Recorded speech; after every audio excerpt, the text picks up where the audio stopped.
Hello everyone, this is Undiga, the Niger fertility lawyer. Today, I'd like to talk about the legal implications of international surrogacy or international fertility treatments in general. In international fertility treatments, including surrogacy, there is some interaction between the legal systems of two different countries.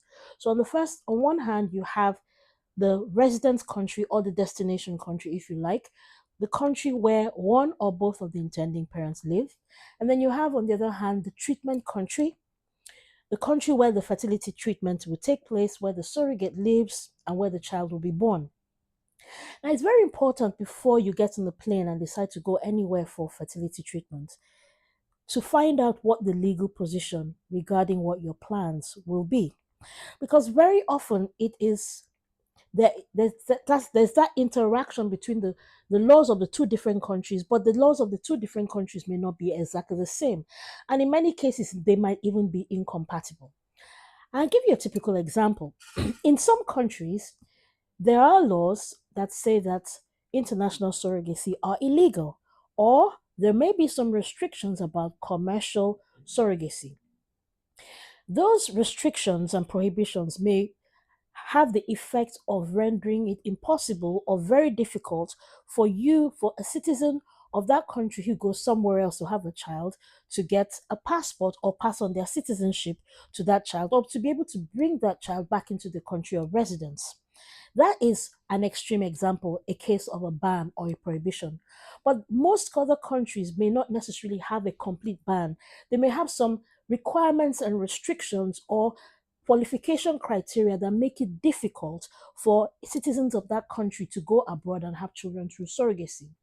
Now, even if you avoid the prohibitions that may be in effect in the home country or the residence country and go abroad because nobody is capable of stopping you, and then you go and have that treatment in the treatment country, the treatment country will not have regard for the legal position in the destination country, and the treatment can go ahead as planned as long as the payments are made and all the other arrangements have been satisfactorily completed. The problem now comes when after the child is born and then the child needs to be taken back to the country where the intending parent or the intending parents live. And that's when you become acutely conscious of the fact that there were some prohibitions or some very difficult conditions that you needed to satisfy. And those are the kind of situations where children get stuck, where surrogate born children or donor conceived children get stuck in the treatment country. And in order to avoid this, the intending parent or intending parents will need to consult with a very experienced fertility or immigration lawyer in their home country to clarify what the legal position is before they start. In many of the countries that are attracting a lot of traffic from international patients for fertility treatments, there are little or no restrictions. There may be little legislation or regulatory frameworks in place, and that leaves it wide open. And as far as those treatment countries are concerned, they're there to provide the treatment to whoever is willing to pay. But the difficulty comes when you need to remove the child from the treatment country and take them back to the country of residence.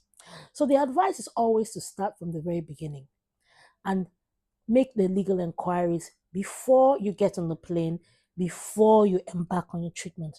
Another example that seems to be cropping up more often in my practice is a situation where the intending parents or intending parents are in a country where same sex marriage is legal, or where it is possible for two parents of the same sex to enter into a marriage or a legally recognized union and raise children that way.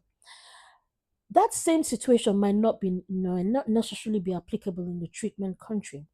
And even though in many cases the intending parents might pretend that they are going into the surrogacy as a single parent in order to avoid questions being asked about the kind of marriage that they are in and or the kind of family that the surrogate born child is going to be brought into, there would usually be problems when it's time to remove the child from the country. A typical example is where it is not possible for you to register a child in the treatment country as having two parents who are of the same gender or who are in a same sex marriage. Now, the problem of not being able to register both names or to go through a process where both same sex parents are recognized in the treatment country as being the parents of the child will have serious implications for their ability to get a passport or a visa to take such a child back to the residence country.